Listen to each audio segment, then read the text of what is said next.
Bismillahirrahmanirrahim. Alhamdulillahirabbil alamin. Wassalatu wassalamu ala asrofil anbiya'i wal mursalin Sayyidina Muhammadin wa ala alihi wa sahbihi ajmain, amma ba'du. Sahabat cerita perwali yang diberkahi Allah subhanahu wa ta'ala, semoga kita semua selalu dalam lindungannya dan diberikan rezeki yang barokah, umur yang panjang, agar senantiasa bersyukur kepada Allah subhanahu wa ta'ala. Amin ya rabbal alamin.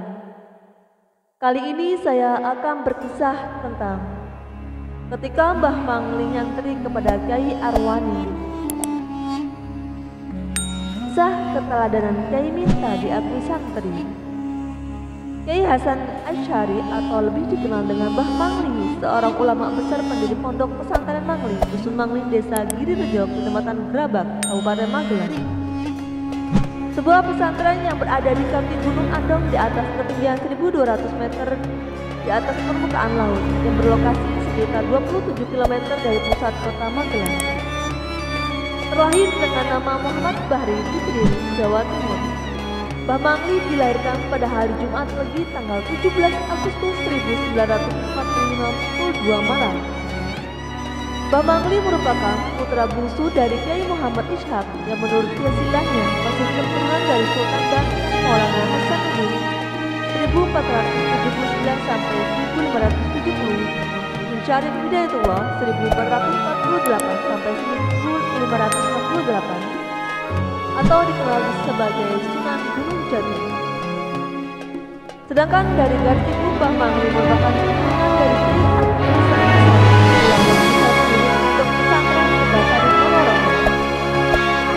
Kyai Ageng Hasan Asy'ari adalah sosok yang lahir dari keturunan Arab.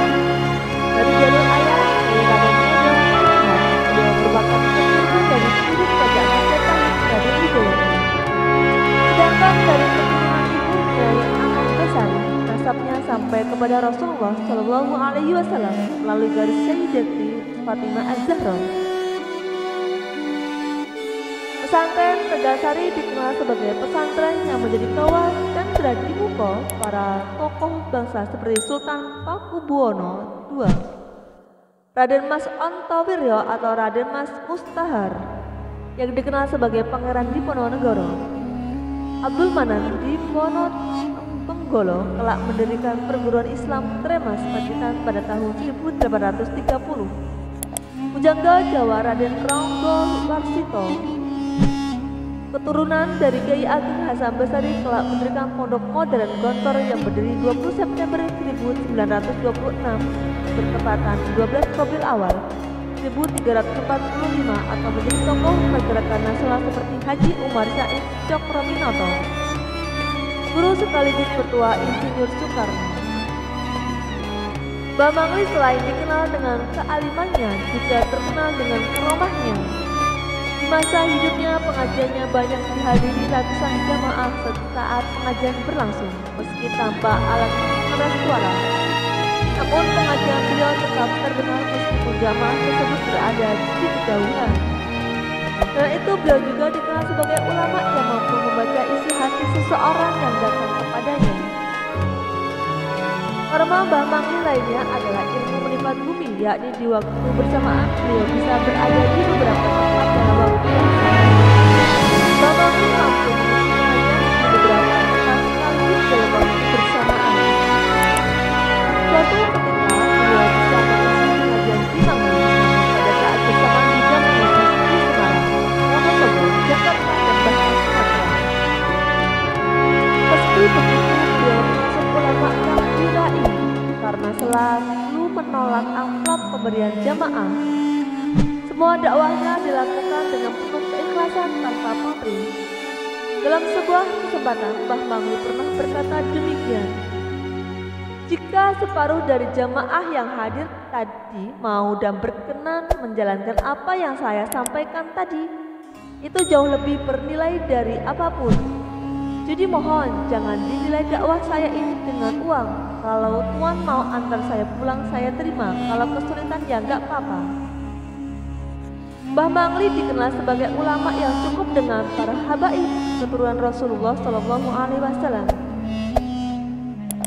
Semasa hidupnya beliau sering hadir dalam majelis ta'lim Habib Anis bin Alwi Al-Habsyi, cucu Habib Ali bin Muhammad Al-Habsyi, pengarang kitab Maulid Sittut Duror. Banyak kalangan menilai bahwa beliau adalah pengawal Thariqah Alawiyah.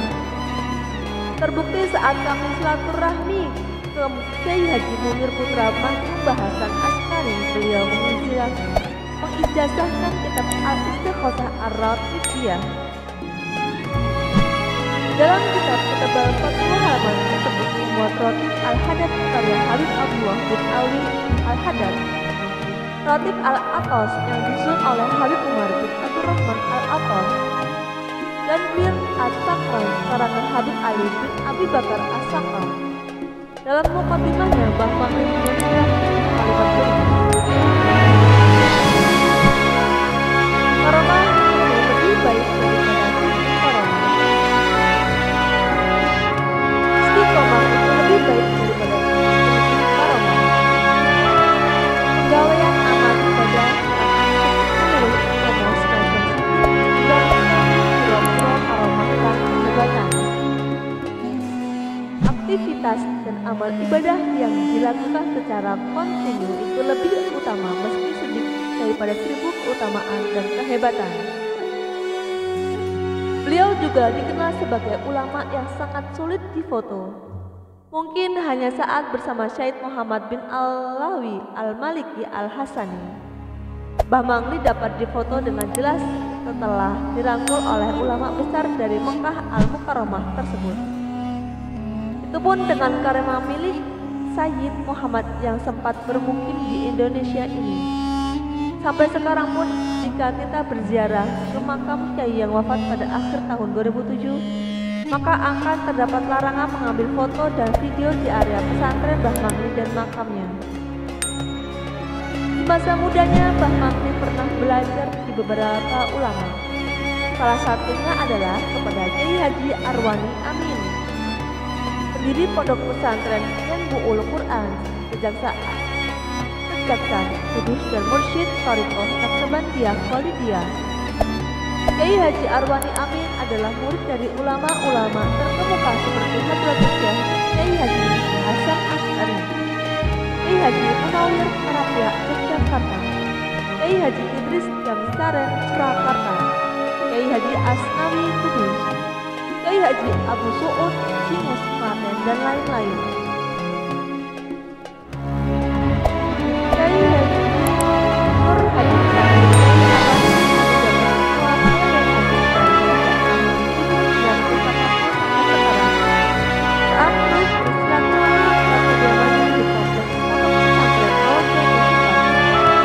Tabanan Bali, ulama yang saat ini sudah berusia 70 tahun misalnya sosok jawa tersebut. Kiai asli Demak ini berkisah bahwa suatu ketika Mbah Mangli berangkat ke Kudus untuk sowan kepada gurunya yakni Kiai Arwani. Sesampainya di Kudus, Mbah Mangli segera menuju kompleks pondok pesantren Yanbu'ul Quran Kudus yang berada tak jauh Masjid Al-Aqsa yang terkenal dengan Masjid Menara Kudus. Ketika sampai di depan dalam Kiai Arwani, Mbah Mangli tiba-tiba bersimpuh sambil berjalan perlahan-lahan atau ngesot dalam bahasa Jawa. Singkat cerita, Kiai Arwani pun menghampirinya. Selanjutnya Mbah Mangli mulai mengutarakan maksud kedatangannya yang selanjutnya dijawab oleh Kiai Arwani dengan bahasa Jawa Kromo Inggil sebagai ciri khas beliau dalam berbicara, termasuk dalam menerima tamu siapapun termasuk kepada santrinya. Sinten jenengan, siapa Anda? Tanya Kiai Arwani. Ngapunten Mbah, Kiai dalam bahasa saking Magelang. Jawab Mbah Mangli, wonten hajat napa jenengan rawuh mriki? Ada perlu apa kesini? Tanya Kiai Arwani. Dalam kajengan nyuwun tulung panjenengan, akui dados santri panjenengan. Saya ingin minta tolong diaku sebagai santri Anda. Jawab Kiai Arwani. Ngapunten nggih, jenengan napa nate naos dhateng mriki? Maaf, Anda pernah ngaji di sini ya? Tanya Kiai Arwani. Nggih Yai, dalem rumiyin nate ngaos mriki. Ngapunten niki buktinipun menawi dalem nate ngaos. Ya Yai, saya pernah belajar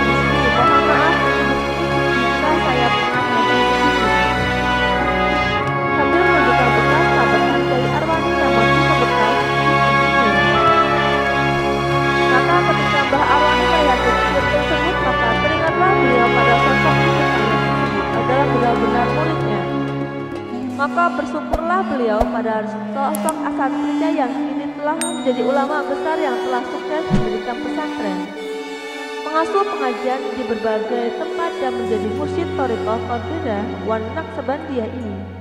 Maka Kyai Arwani pun mengakui bahwa Mbah Mangli adalah santrinya.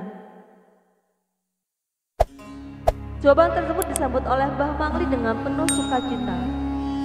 Mendengar jawaban yang dinanti-nanti selama ini langsung dari guru mulianya tersebut, terbayang betapa bersyukurnya beliau telah resmi diaku sebagai santrinya Kyai Arwani yang juga dikenal penulis kitab Faid Barokat Sabai Al-Qirat yang telah dikenal sampai di Universitas Al-Azhar Kairo, Mesir ini.